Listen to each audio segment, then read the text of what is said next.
Welcome to the Daily Walk Podcast, brought to you by Walk Thru the Bible. The Daily Walk Podcast is a daily devotional that will guide you on a life-changing journey through the Bible in 1 year. Join us every day to hear the entire Bible in a year, alongside a daily devotional thought that will help bring God's Word alive for you. Today's Daily Walk devotion comes from Esther chapters 3 and 4. Esther has been elevated to the position of queen without her nationality being discovered. Now the villain Haman steps onto center stage. A favorite of the court, Haman also rises to the top politically. His hatred for the Jews burns hot when Mordecai fails to pay homage to him. Haman persuades King Xerxes to issue an edict of destruction for the Jewish race. Superstitious by nature, Haman selects the date of the execution by a throw of the dice, thereby giving God yet another opportunity to work behind the scenes. Now Queen Esther is faced with a deadly decision. Should she risk revealing her nationality in an attempt to dissuade the king?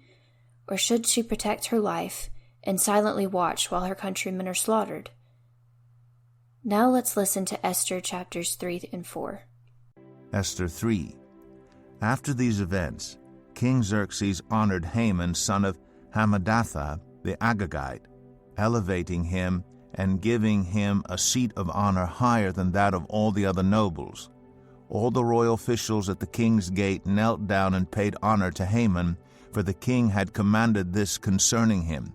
But Mordecai would not kneel down or pay him honor. Then the royal officials at the king's gate asked Mordecai, "Why do you disobey the king's command?" Day after day they spoke to him, but he refused to comply. Therefore they told Haman about it to see whether Mordecai's behavior would be tolerated, for he had told them he was a Jew. When Haman saw that Mordecai would not kneel down or pay him honor, he was enraged. Yet having learned who Mordecai's people were, he scorned the idea of killing only Mordecai. Instead, Haman looked for a way to destroy all Mordecai's people, the Jews, throughout the whole kingdom of Xerxes. In the 12th year of King Xerxes, in the first month, the month of Nisan, the pur, that is the lot, was cast in the presence of Haman to select a day and month, and the lot fell on the 12th month, the month of Adar.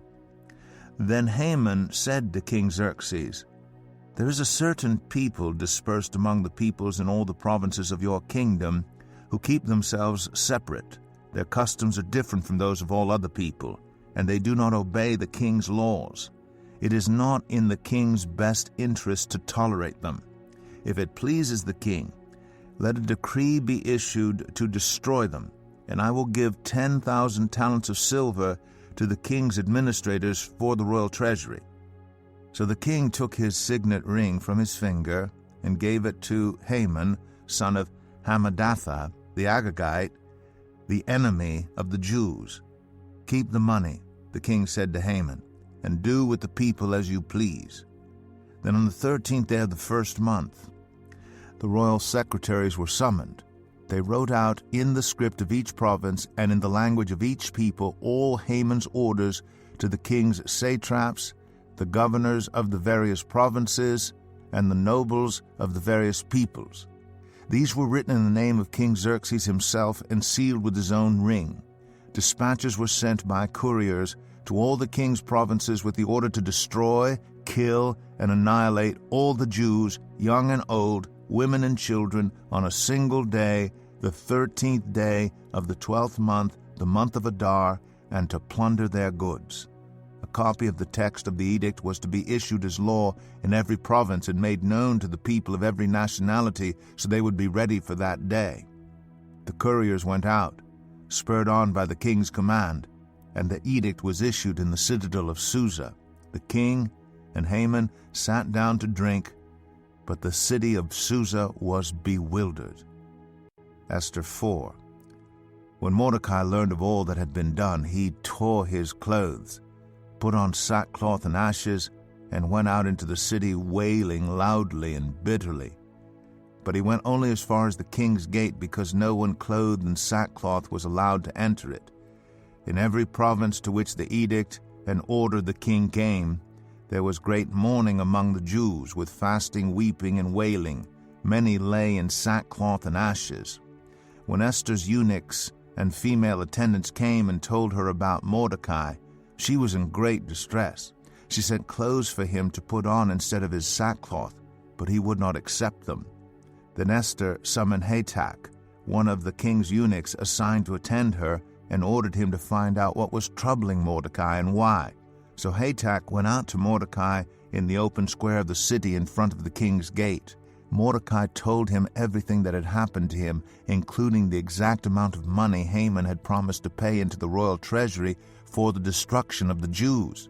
He also gave him a copy of the text of the edict for their annihilation, which had been published in Susa, to show to Esther and to explain it to her, and he told him to instruct her to go into the king's presence to beg for mercy and plead with him for her people. Hatak went back and reported to Esther what Mordecai had said. Then she instructed him to say to Mordecai, "All the king's officials and the people of the royal provinces know that for any man or woman who approaches the king in the inner court without being summoned, the king has but one law, that they be put to death unless the king extends the gold scepter to them and spares their lives. But 30 days have passed since I was called to go to the king." When Esther's words were reported to Mordecai, he sent back this answer: "Do not think that because you are in the king's house you alone of all the Jews will escape. For if you remain silent at this time, relief and deliverance for the Jews will arise from another place. But you and your father's family will perish. And who knows but that you have come to your royal position for such a time as this?" Then Esther sent this reply to Mordecai: "Go, gather together all the Jews who are in Susa, and fast for me. Do not eat or drink for 3 days, night or day. I and my attendants will fast as you do.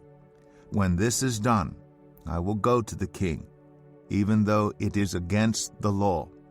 And if I perish, I perish." So Mordecai went away and carried out all of Esther's instructions. Here is our Daily Walk devotional thought for today. Is it difficult for you to believe you could hate someone enough to want to kill him? Enough to want to kill his entire family? Even enough to want to destroy his whole town? Then imagine the hatred that smoldered in Haman's heart toward Mordecai, a hatred strong enough to drive Haman to destroy an entire nation. Vengeful hatred is the perfect picture of the villainous Haman, and the exact opposite of the forgiving attitude God desires for you. You may not harbor the kind of grudge that Haman did, but are you guilty of an unforgiving spirit toward someone who has hurt you? Would you want God's forgiveness of you to be proportionate to your forgiveness toward others? Carry 5 pennies in your pocket or purse today. Then each time you are tempted to respond in anger to a person or circumstance, leave a penny and the resentment it represents at the point of the offense. By the end of the day, you might be a nickel poorer, but you will have done what Jesus urged in Matthew chapter 6, verse 12.